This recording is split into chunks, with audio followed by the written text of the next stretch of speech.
Omid Kojo Show.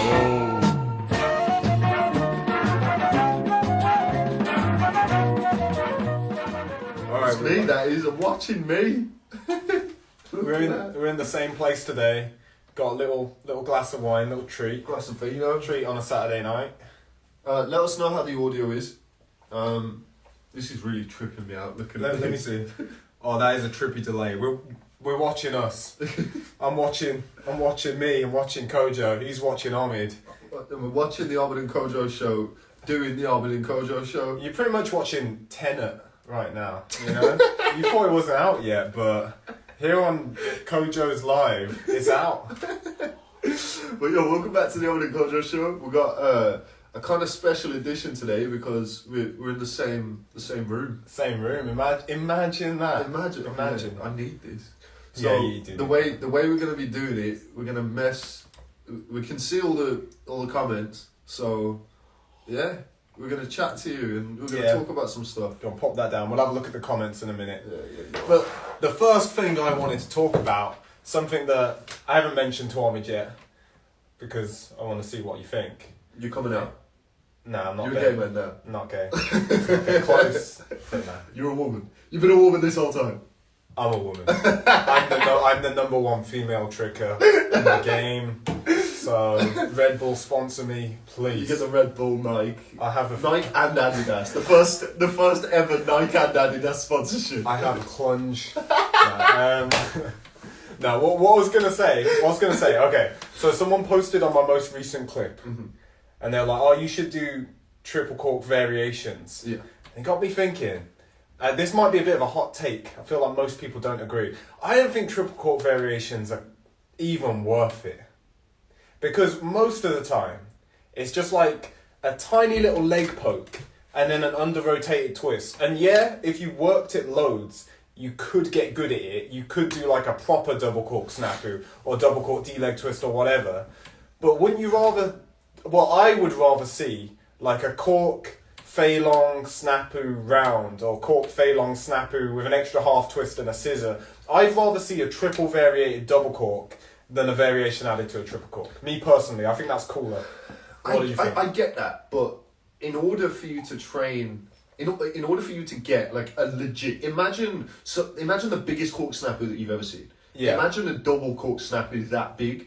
Imagine everything that you would have to train in order to get to that point. Like even just doing double cork swipe and the power that you'd have to get in order to make it high enough and flip at the right time. The control that you would get as a result of that, I feel like you'd be able to a lot easier transfer that skill and understanding when you start doing the double cork variations.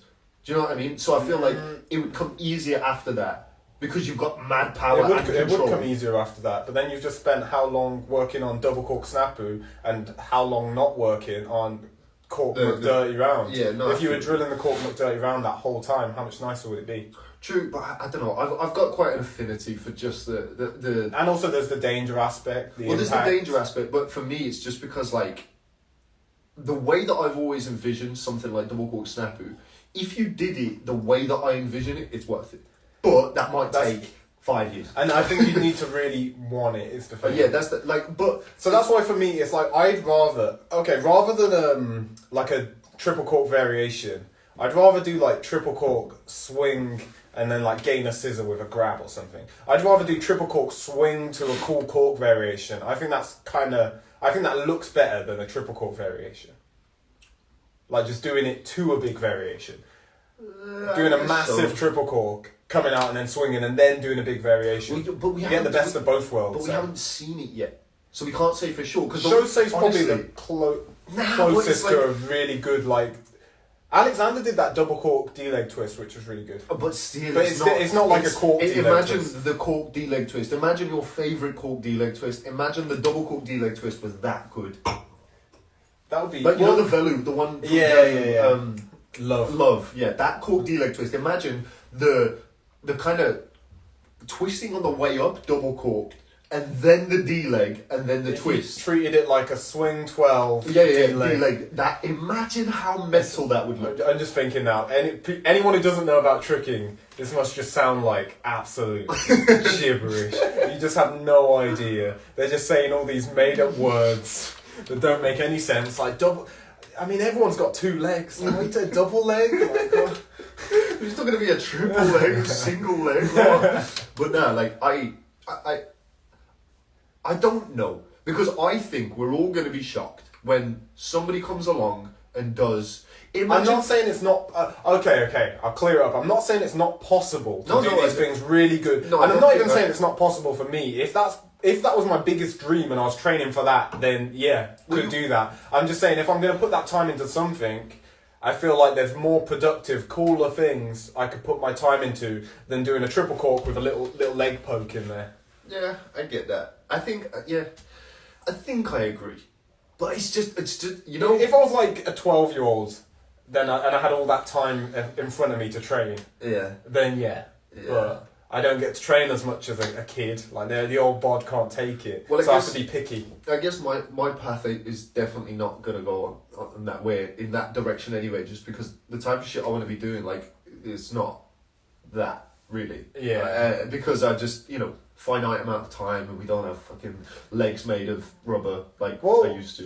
Does anyone else think about that? Let us know in the comments. Do you think about the amount of time you actually have to train tricks? Because I mean, even if you were tricking till you're 80, that's still a limited amount of time. You're never going to be able to train everything. So do you take that into consideration when you trick, or do you just kind of do what you're feeling?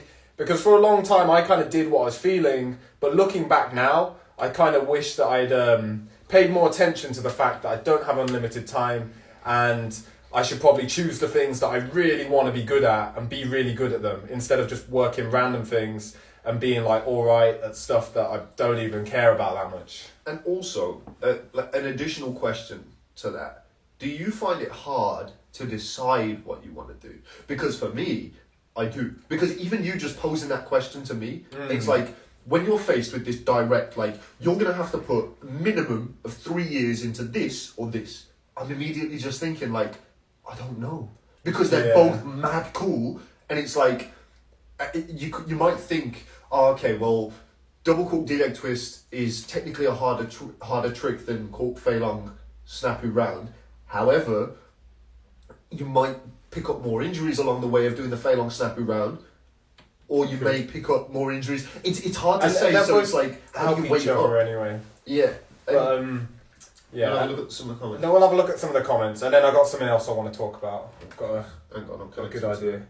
He's not connected. He's disconnected. I'm not connected with the youth. Technical difficulties on the Omid Kojo Show. So most of the comments are about us making out. Okay, nice, cool. What else? Can you say woo me? Woo me. There you go. Kojo, there you go. Alright, what else we got? Say woo me again. Woo me. What's with the woo me? What's the woo me? Did I say woo me at some point? What's that even mean? Is it because of the wine? Is it because of me being wooed? I'm not wooing him. Is it because of my clunge? No, I don't know. Because of your accent. I don't fucking... Don't say that. Don't say that. That's the worst. The worst. I hope they didn't... I hope you didn't hear that. Oh my god. What's a slaughter melon? Slaughter melon Cairo gyro. Let us know what slaughter melon is. I feel like I've heard that before. I've heard the term. I don't know what trick that is. Dilk, we're not making out. Stappy. Double cork knife. I love do triple corks. Lovely. I love do triple corks. Nice. Yeah, Me too. I also love do triple corks. There's someone, Ben Bushy said the Dr. Samantha Kojo Plumber and Sir Alexandria Omidvar.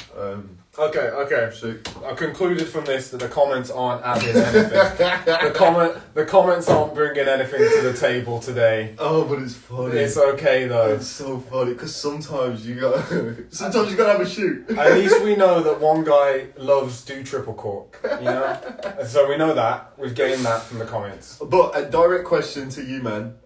What do you think? Do you prefer it when it's like this? Because honestly, I think I do. It's quite nice. Like, yeah, we both fit in the shot, so... Yeah. I mean, people just... just don't ask us to kiss so much, you know? Less of the... Less of that. Less of that, yeah. you know? Oh. But yeah, apart from that, it's all good. Okay, another topic, and I want to know what people think about this one as well, because it's something I've realised lately.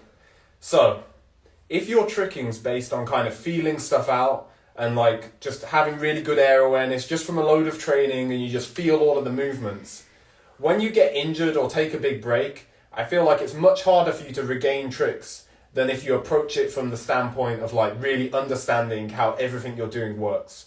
Because one thing I've noticed, like, knowledge of tricks is something that's constantly improving if you want it to be. You can constantly increase the knowledge you have of tricks. And even if you get injured, even if you stop, whatever happens, you don't lose that knowledge. You're kind of always building it.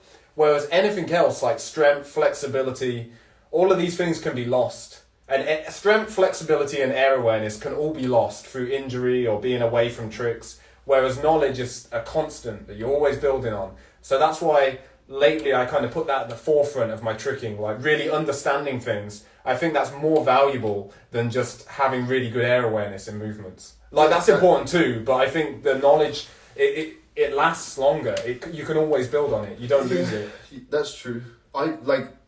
This is one of those things where it's kind of like I'm aware of it, but I've never directly addressed it with my thoughts towards tricking. But this is something that I was saying to you, like, I don't know, I always try and spend time using KTL for my own benefit to like learn and shit like that, but I don't do it anywhere near as much as I should. But every single time I do, I'm like, why do I not do this more? Well, neither do I. And it's like watching enough of other people talking about tricks. Yeah, because it's kind of like, well, I guess it'd be easier for you because you're kind of like, I've edited these videos. I don't want to fucking watch them and digest them again. But like, I don't know. It's definitely something that I should be improving on, and it's something I'm going to be working on moving forward. And it's not just it's like just thinking about tricks as well, and like screen recording and analysing. Because I make sure I do that on a daily basis. Whenever I see something really impressive, I always screen record it and just figure out something that's going on. Yeah. I try and watch it and see something I've never seen before.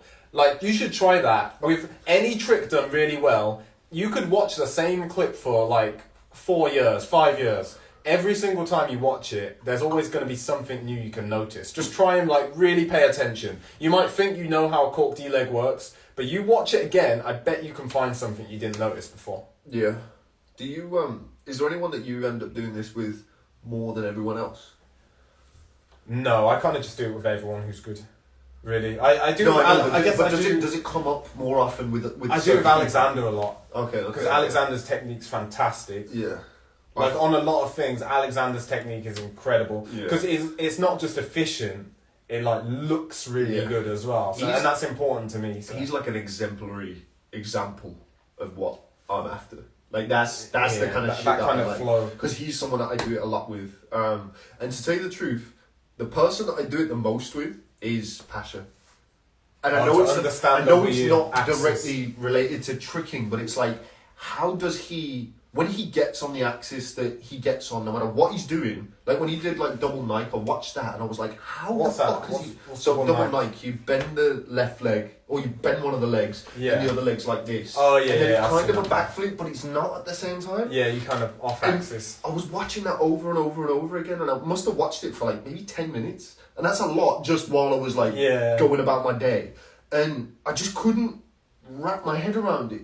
And it's like, because that was the first thing that I did it with, that I was like, okay, this is like, I need to learn from this. But that's the thing, you can, like, even if you're not working on that specific flip, you can still learn a load from it. You know, if you see how they get onto that axis, then that can help you with another flip. It can like teach you something else. Because I get that, I'm watching like one trick. Like, Mike Guthrie's Swing 9 double tutorial on KTL really improved my shuriken cork. Completely different trick, but just one of the things about the takeoff really helped me to like add that into my shuriken cork and make it way better. Yeah. So it's like it can end up helping completely different tricks as well.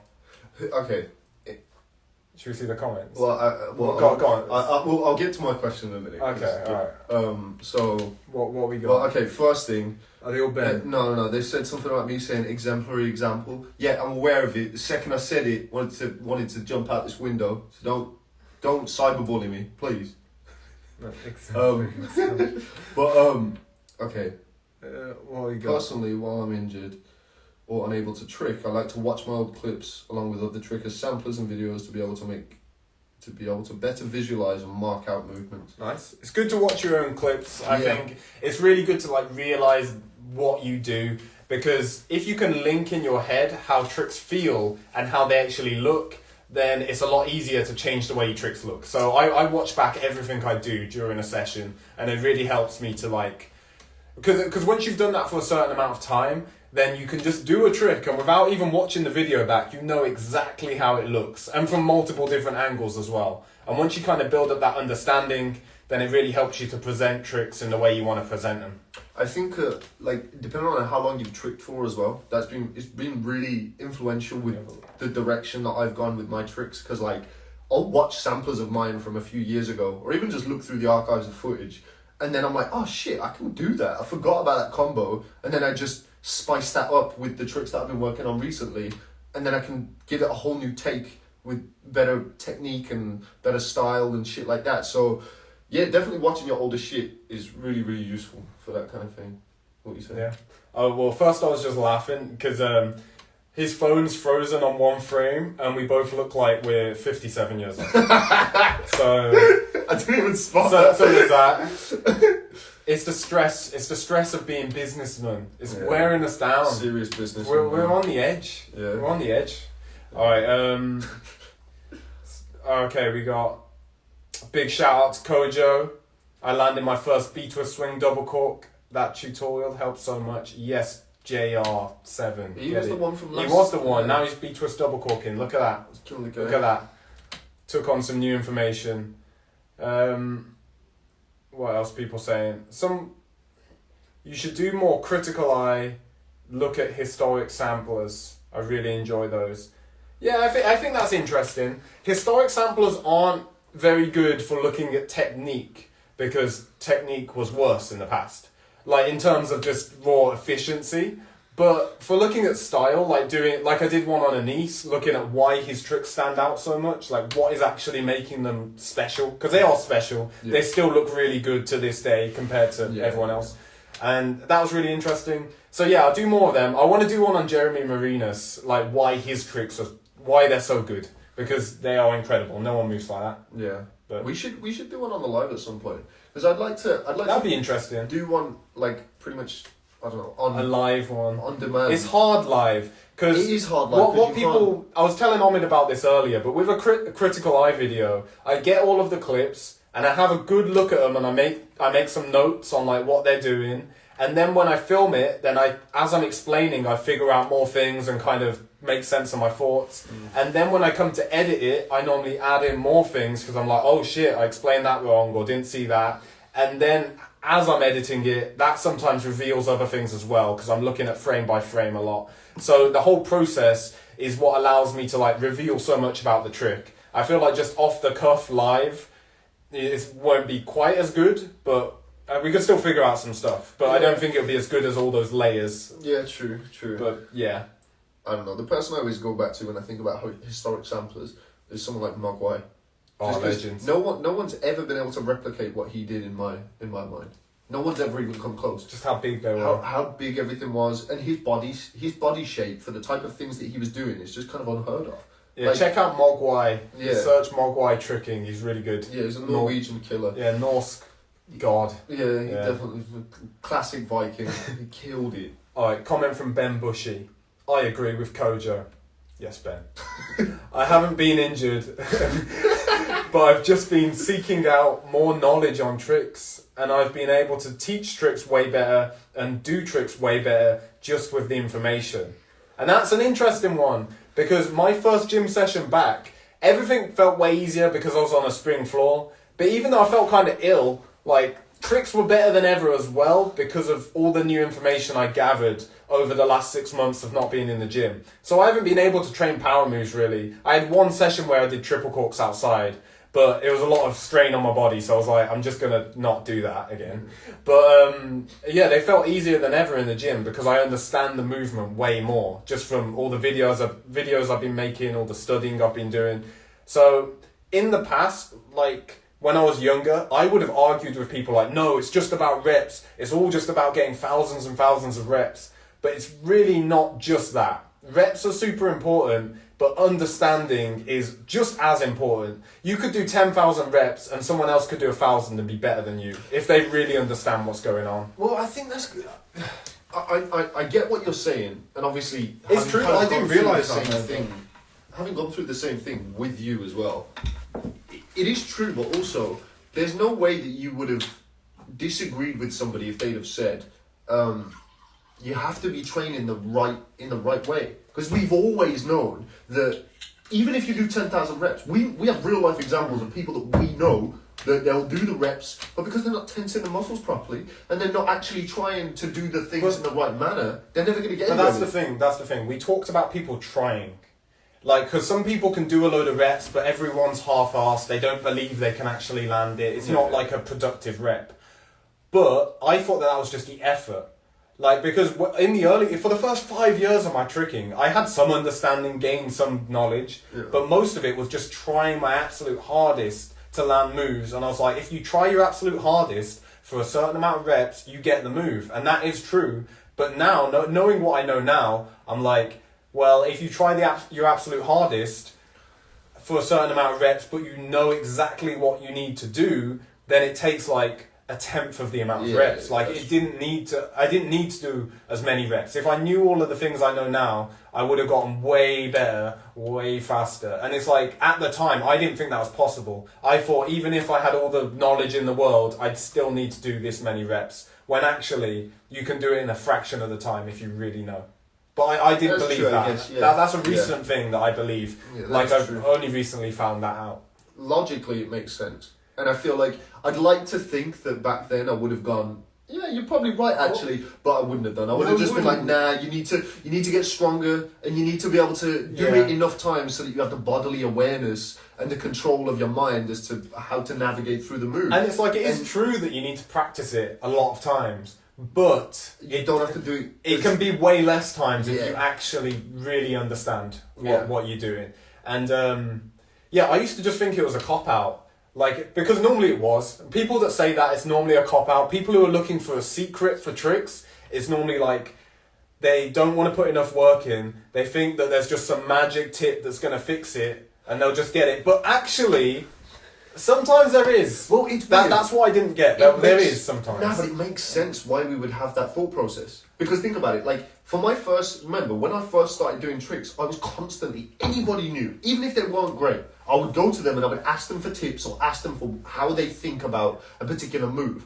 And it's because I was like, I'm missing something. And then after a certain amount of time, I was like, no one's going to be able to give me the information because every single person that gave me the information was not helping. Yeah. But at the time, people didn't have the knowledge. I was just going to say, it makes complete sense why we would then just think, well, no one, the knowledge doesn't matter because every piece of knowledge we're given is not useful. That, I guess, that just, the people around us craft our perspective, don't they? Yeah, of course, like, the people around us made me and Omid think that advice wasn't going to make that big a difference because the people around us weren't that good and they gave us bad tips. Looking back now, some of the tips were like completely wrong, just making me worse. So that kind of made me lose faith in tips. Like when I was struggling with touchdown raise for like 5 years, I didn't even bother reaching out to lots of people who I could have for tips because I thought, I've watched it loads of times, I understand it, no tips are going to help me, when actually, now I know tips would have helped me. If I had the right tips, it would have helped. And like, because like at the time,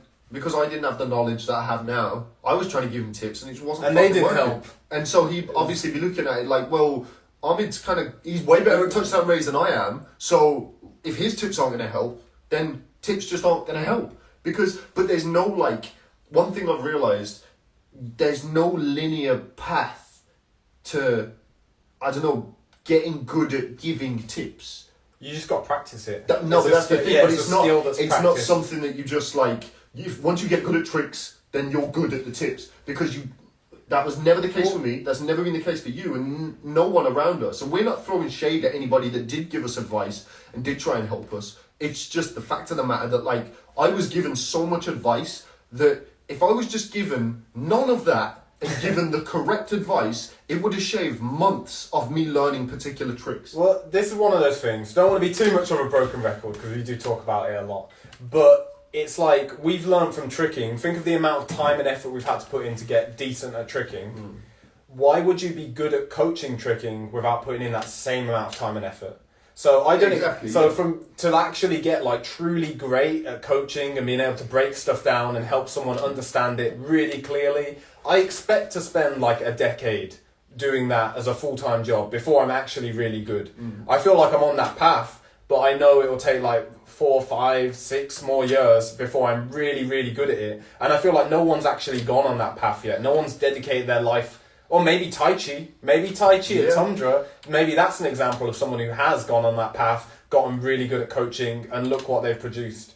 So I just don't think there's many people who've done that because there's not that big a market for it. Like, well, I understand why. Like, all it takes is that first person a lot of the time to break that barrier, and then once there's like you've created the market for yourself in some ways with KTL. You proved that you even just to yourself like.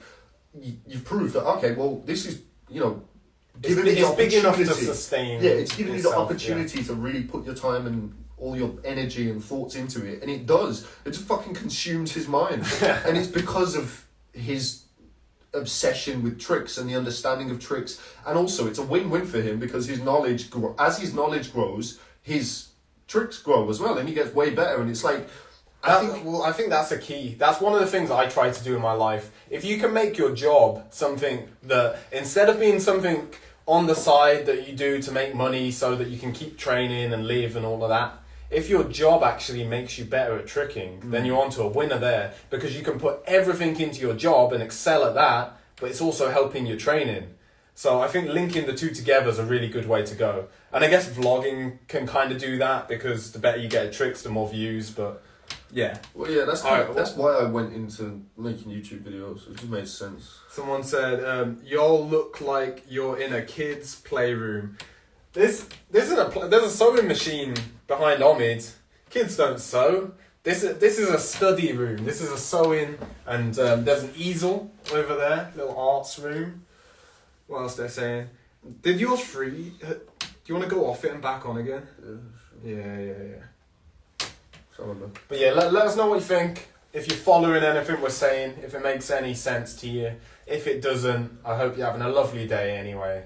Wish you the best from Birmingham. So I left and now there's no comments. Okay, great. Nice. Yeah. So okay, comments are gone. So comments are gone. No, let me have a look on here.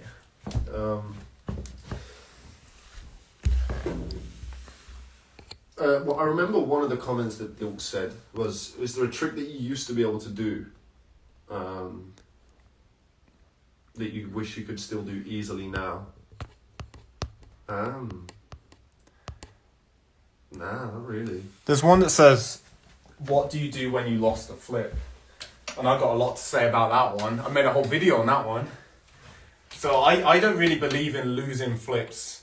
And I know this is a controversial one. This is a weird one, yeah. It's because people are stupid. People are stupid. I'll say it. They don't understand when... Some people don't understand where I'm coming from with this. Because they're like, but I have lost the flip. I tried and I cannot do it. I lost the flip. Yeah. Like what I'm saying, I'm telling you the best way to resolve that problem. The best way to resolve the problem of losing a flip is to refuse to accept that you can lose a flip. It's not a thing that exists. You can't lose a flip. You've done it before, you can do it again. You try the flip, you fail it, you get up and you think, oh, I messed up that one, but I've done it before, I can do it again. And every single time you ever try it, you fully believe you're going to land it because you've done it before and you can do it again. And when you have that mindset, it will be fixed very fast. It might take a session, 2 sessions, 3 sessions, might take 15 sessions, but you'll get the flip back. When you start saying, oh, I've lost the flip, I've lost my flips are gone, then yeah, your flips are going to be gone because you've got into your head that you've lost it. Every time you try it, you're thinking about how you've lost it, so you're going to keep failing. So what I'm giving you is the solution. I'm not saying you can't lose flips, but the solution is to not believe that you can lose flips. It makes sense to some people. Some people just don't get it, and they won't ever get it. Well, I think that's part of it. I think it's a big part of it. But the other part to me is like, you shouldn't just for example, if you've done a flip a couple of times and you've landed it, and then you feel as though it's consistent, 9 times out of 10, you don't understand it. If you really understand the trick and you know that you have the power to do it, because like there's certain things, like for example, when I first did my triple cork, it was pure luck. It wasn't because I had a good enough understanding. Landing on the side of your legs. Yeah, like it was just because I'd done it enough times and I just forced myself to not put my hands down and I landed it. When I couldn't do it afterwards, I had to go through that hard realization of being like, okay, why can I not do this now? I've landed it once. The law of averages, I should be getting closer to being able to do it consistently, but that wasn't the case. I think once you understand the tricks well enough, and you don't have to understand it in great depth because that's not necessary if you just want to land the flips. I think I'm thinking of a bit of a different thing. Because what you're saying there, that's something on like the cusp of your ability. When something's like it's the hardest thing you've ever done, and then you're struggling to do that one again, then I'd say the approach is a bit different. Then I'd say, like with your one, the fix for it would be to practice doing double corks with an extra half twist to figure out the takeoff right, and practicing triple corks on the trampoline, practicing other trips on the floor.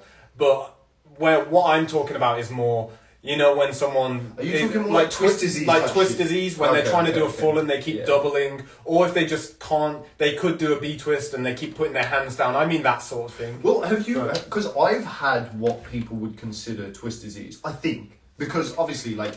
It's kind of like a made up thing. It is a made up thing. So it's kind of like, even if it's like there's hundreds, thousands of people that have been like, oh, I've got this thing. It's just because it's got a name and everyone's saying that they've got it. Doesn't mean to say it's a real thing.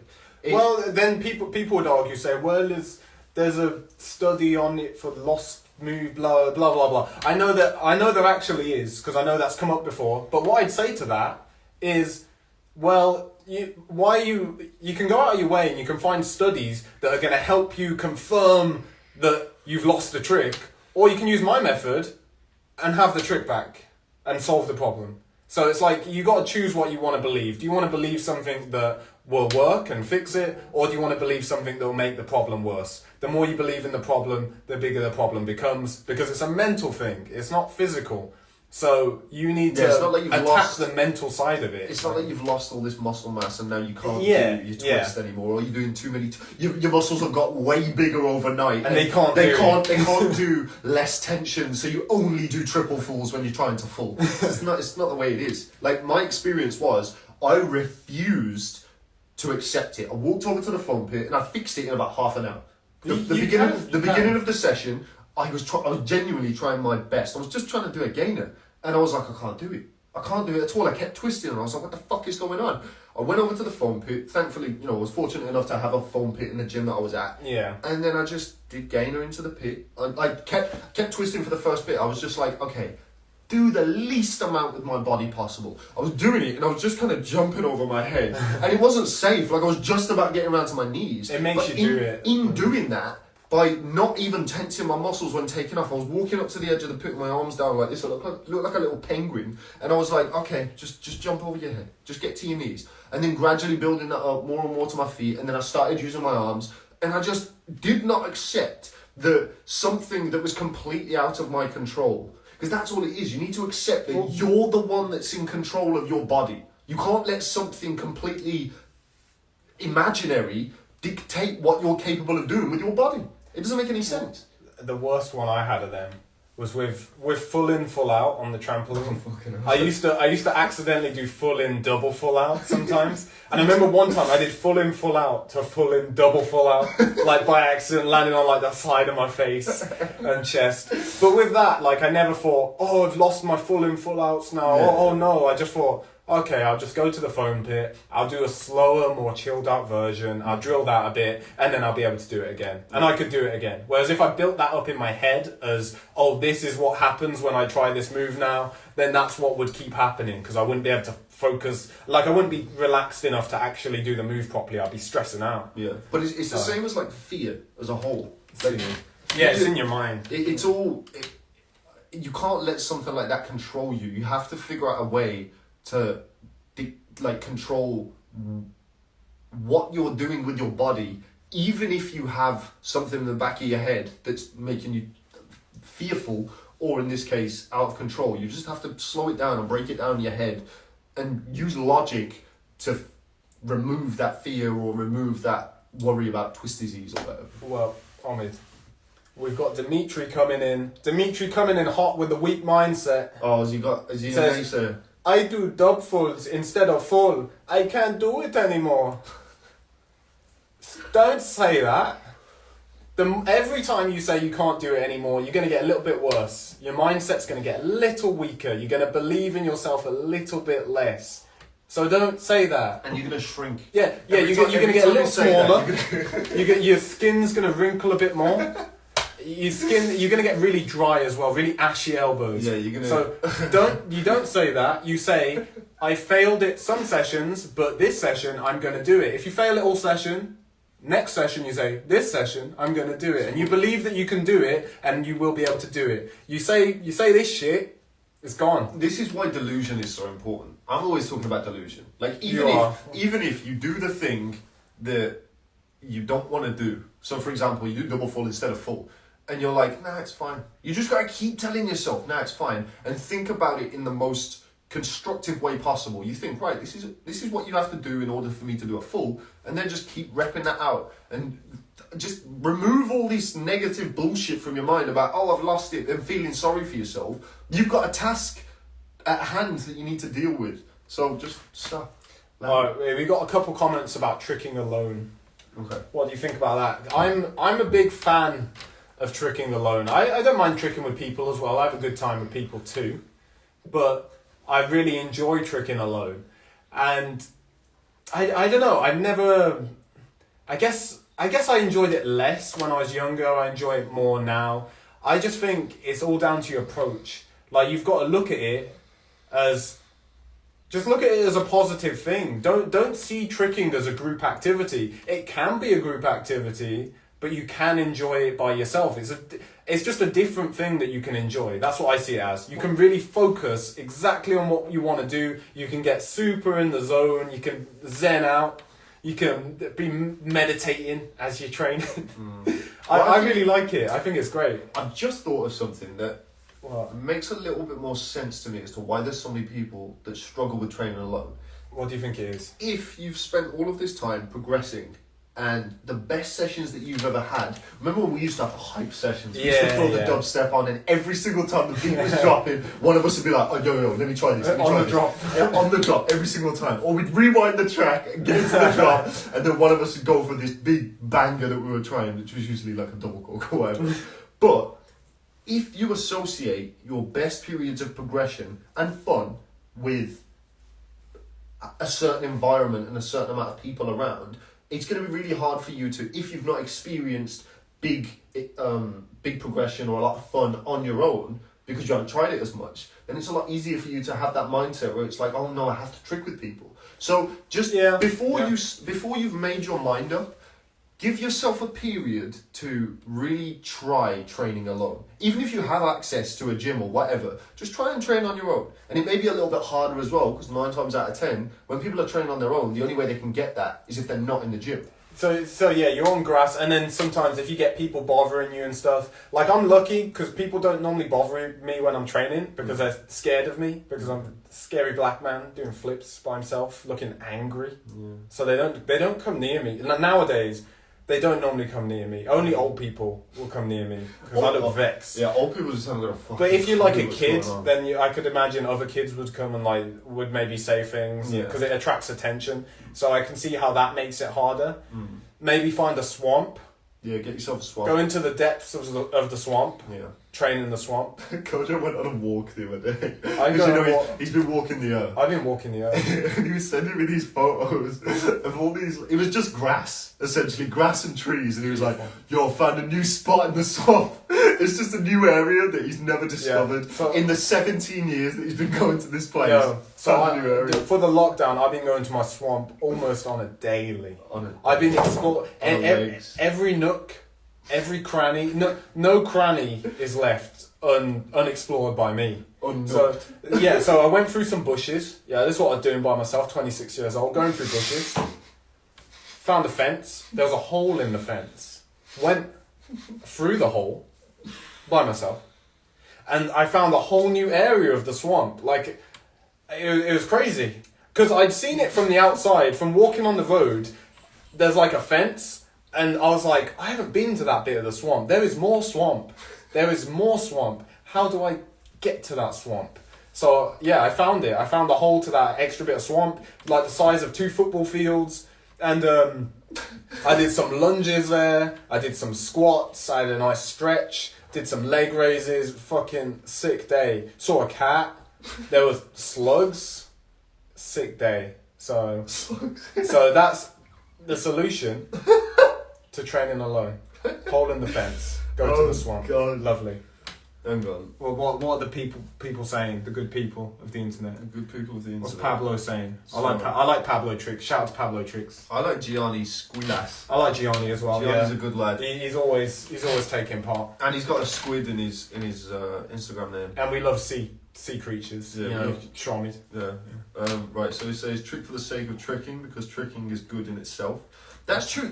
Like, let us know in the comments. Do you not have that same feeling? Because, like, for me, it doesn't matter what's going on. Like, it's just good to do flips. I Like, think it's fun. after injuries, after you've had an injury that makes you unable to trick at all, then you appreciate it all a lot more as well. You really enjoy just going out, and even if you're just doing an aerial, you're just working on aerial or round and hook, you learn to like really appreciate that. Because just training a hook kick is so much better than when you can't do any tricks. And it kind of takes being injured sometimes to actually get that. to get that. Yeah. Well, you're right about Pablo. What's Pablo saying? Got something in Pablo his dropping bombs. He's being Pablo. honest and Yes, vulnerable. Pabs.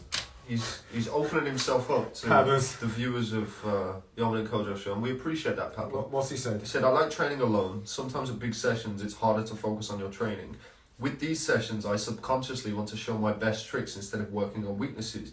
Something that I've never actually thought about. I feel that. I feel that part of it.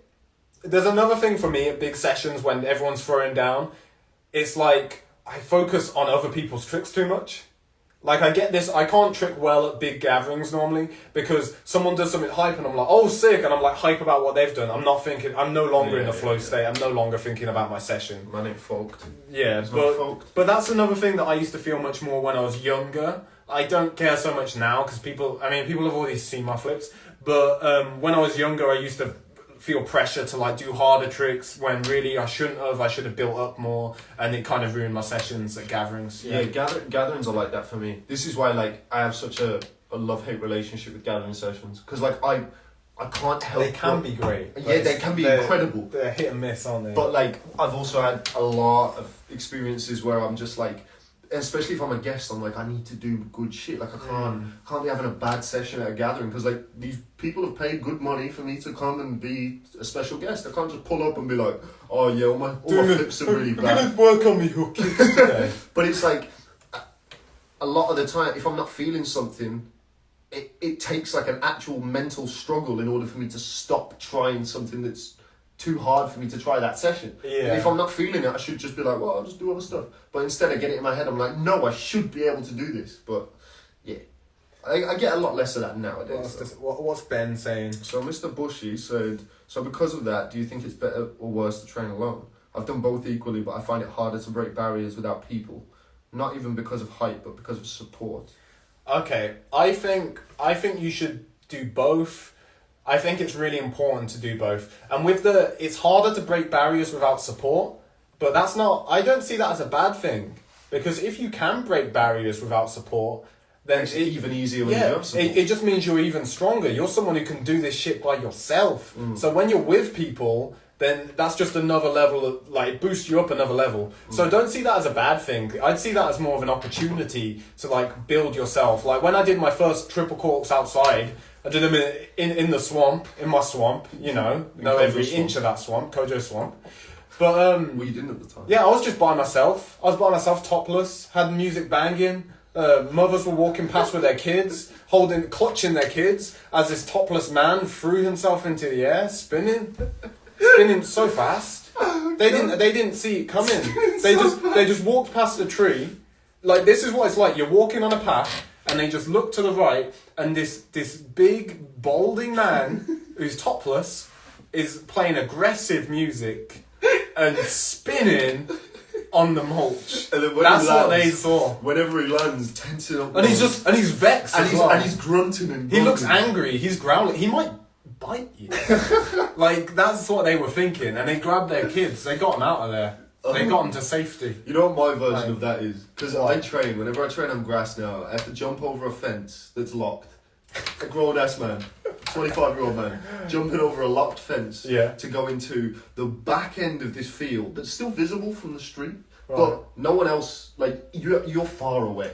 So, every now and then, I'll glance over at where the gate is, and I'll just see people, like, kind of pressed up against the gate with their hands on the gate, looking at this shirtless man doing this tiny shirtless man so far in the distance, like they landing and spinning on his leg. I always just think I feel like a caged animal, and there's just these like spectators walking past and you're like, and then telling their daughter about it. So that's one of the wild trickers. It's just doing his flips, but you don't want to go too close because he might swear at you and offer you some cigarettes. I don't know, it's bad. By the way, let us know in the comments, do you prefer it when we're in the same place or when you have our faces real close? Yeah. What's better to you? We want to know. I mean, we could probably frame it a little bit better. We could probably frame it, yeah, because I'm like leaning out of shot, but let me see what the people are saying. While you're doing that, I need to go and blow my nose, so I might fuck this up. But otherwise, I'm going to be a leaking Omid. Alright, Omid's gone to blow his nose. It's going to take him a while, it's a long way to travel down the nostrils. It takes him about 10 minutes. So every time Omid blows his nose, it's like, trying to think of a good example. Like the Channel Tunnel. Like, the snot's got to travel like 3 miles down his nose before it enters the air. So it just takes a really long time. There's a really big delay. Like, you see the snot before you hear the sound as well, because, sound doesn't travel as fast as Omid's snot, so, yeah. Alright. Do you think it's harder to have a grass session when the ground is slightly soggy? I personally trick better, even though it prevents as much pop. Well, it's much easier to slip when the grass is a bit soggy, but it depends how soggy. And it depends on the type of grass as well.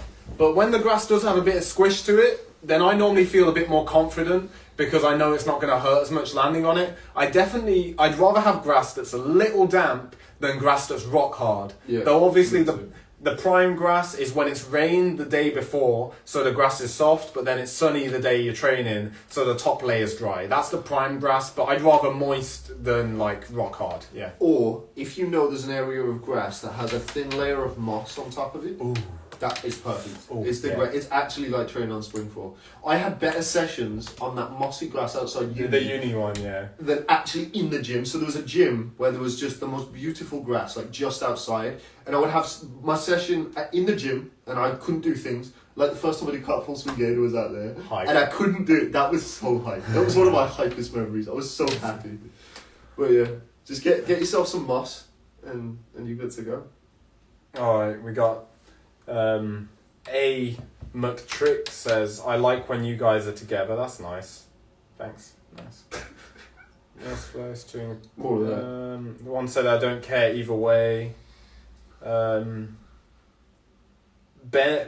Bushy says, the Bushman says, if you've ever tricked on turf, I'm curious as to your guys' opinion on it. I personally prefer it over grass, but I've met people who despise turf. I've not tricked on turf for like 8 years. Yeah, so I can't even... Yeah. I don't even know, to be honest. I've done stuff on it when I was like really bad at tricks, so I can't really compare it because I can do way more now. But the thing I'd like to try it. It's just concrete with plastic on it depends on the type of turf though, because some of it has kind of like a rubbery layer to it. Well, I've never been on it. And then, the one at Edgbaston does.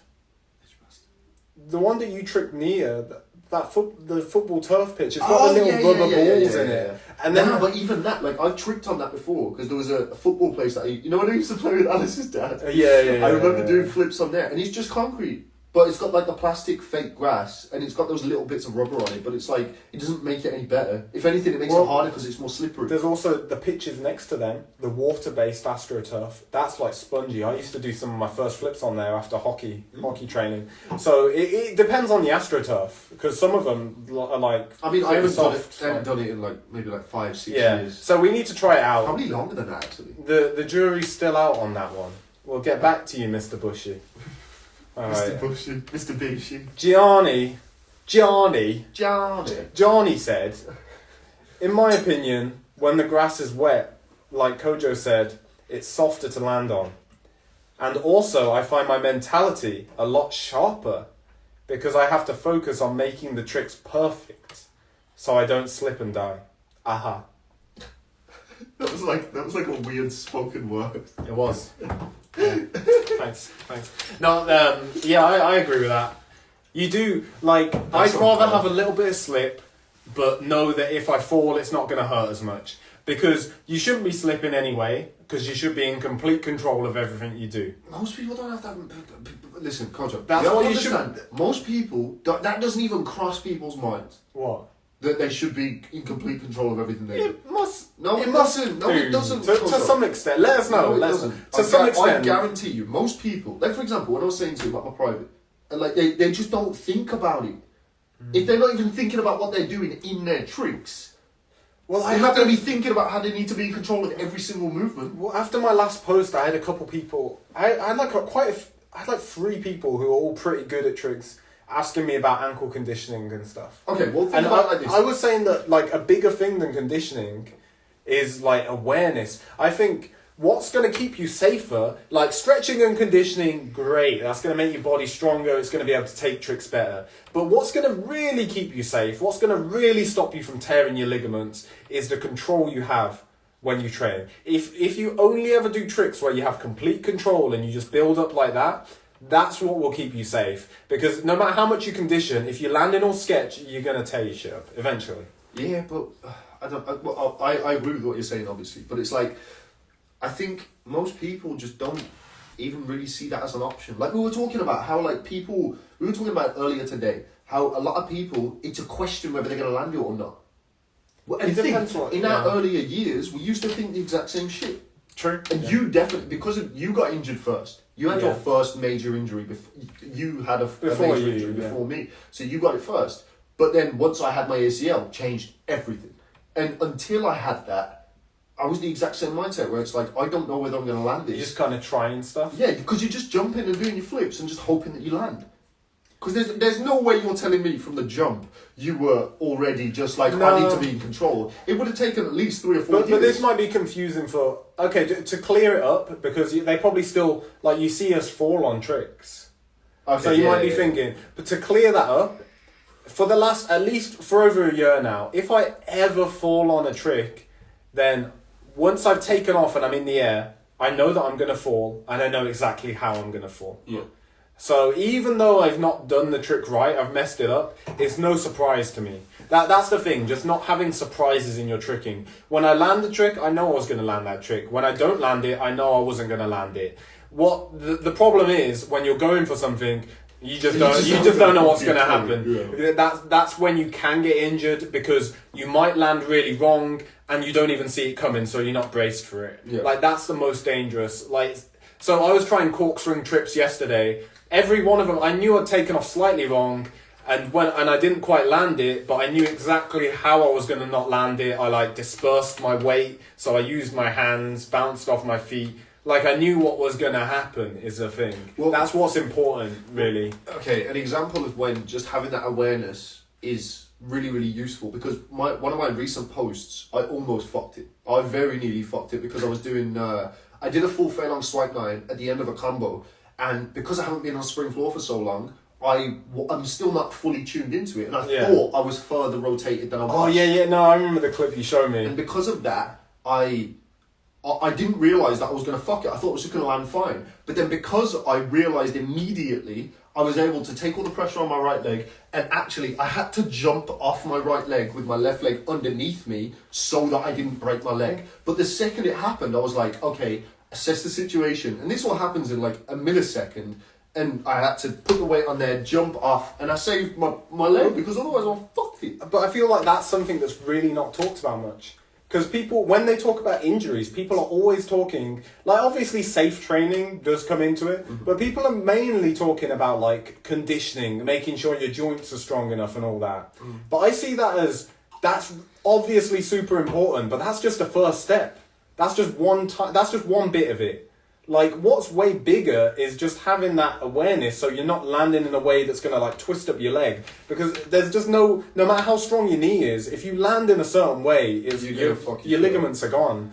So I think that's even more important than the conditioning side. Well, this is why you can watch a clip of either of us 9 times out of 10, because obviously we still get injured, and also things you can't still be go perfect. wrong. You can't be perfect. Like I still fuck things up all the time, but like thankfully I've got the awareness to save it or whatever. But we can do something. I'll watch him do something. I'll be like, fucking hell, are you all right?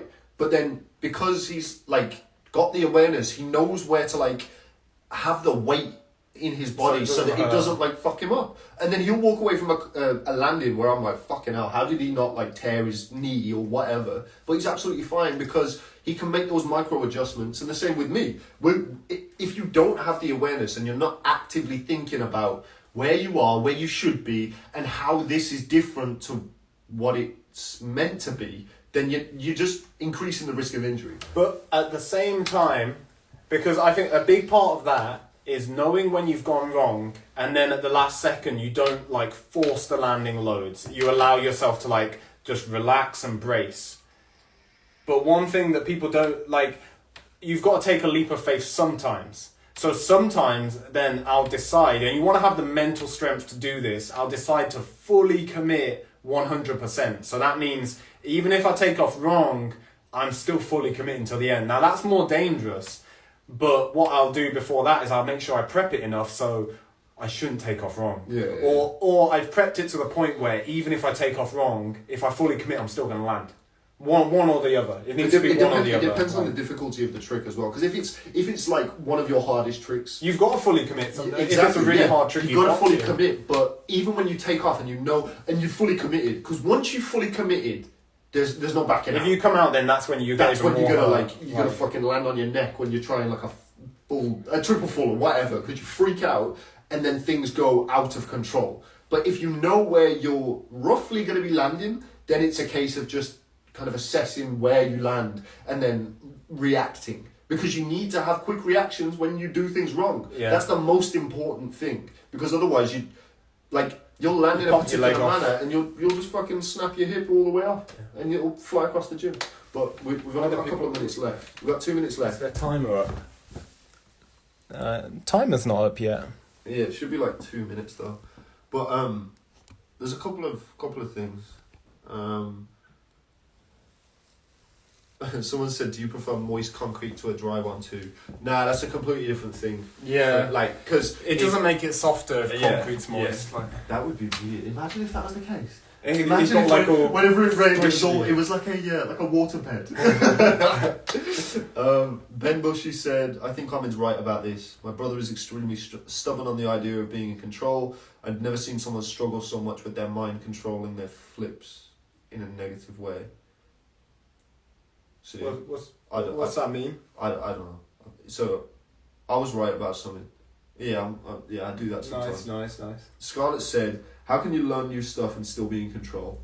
Well, this is where the knowledge comes into it. Yeah. This is where knowing what to do comes into it. Because you can, the hard bit, let's take double cork for example, going from a cork to a double cork. The hard thing about that isn't the twist. The twist isn't that hard. If you can do a double cork takeoff, if you can take off correctly, the twist isn't actually that hard. If you've done a few double falls, a few hundred. If you've done double falls on a trampoline before, if you've got like a round off double fall on the ground maybe, then the twist isn't the hard bit. The hard bit is taking off right so that you're not over flipping, so that you're setting your center of gravity high enough and you're on the right axis to fit in two twists. Yeah. And you can train that without even going for a double. Because you can work, if you try and do a cork as high as possible and you do it kind of tucked and then you turn on the way down and see if you can, and you practice that to the point where you can do a cork high as you can and then do 3/4 of a twist on the way down, you have to do the double cork takeoff. You won't be able to do that without taking off like you would for a double cork. So without even thinking about it that much, by practicing that drill, you've learned the double cork takeoff, and then when you know how to do that, you just do that same takeoff and you go for 2 twists and you'll be able to do it because you already know how to dub, you've got the takeoff. The problem is when people try double cork again and again, then you're doing the takeoff wrong and you're not learning to do it right. You're just trying to force 2 twists. Yeah. So that's not going to fix the way you're taking off. You're just going to be trying to do 2 twists again and again. So with every trick, there is a way to do it like that. There is an easy way. There's something you can work on that will teach you the bit of the trick you need to know. And so yeah, that's how you build control without actually doing the trick. You can do it for everything, but you just need the knowledge to actually do it. And that's why I made Kojo's Trick Lab that explains it for everything. So Well, this is why I was that's saying, why. So this is like a direct message to Scarlett, because this is what I was saying to her in our private the other day.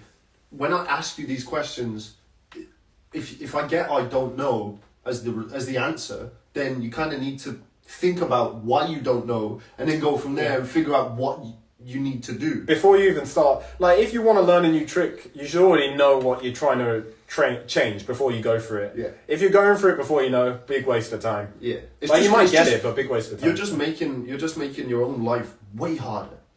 And this is why, like, when I teach people, I'm trying to prepare them to be able to train themselves, because otherwise, then the second I'm not there, they're not going to be able to fucking learn any flips, because they're going to do it over and over again and be like, why can't I land it? And then they're going to be like, well, fuck this, because I'm not getting anywhere. To understand the process of how to like change a trick. Yeah. How to constantly improve.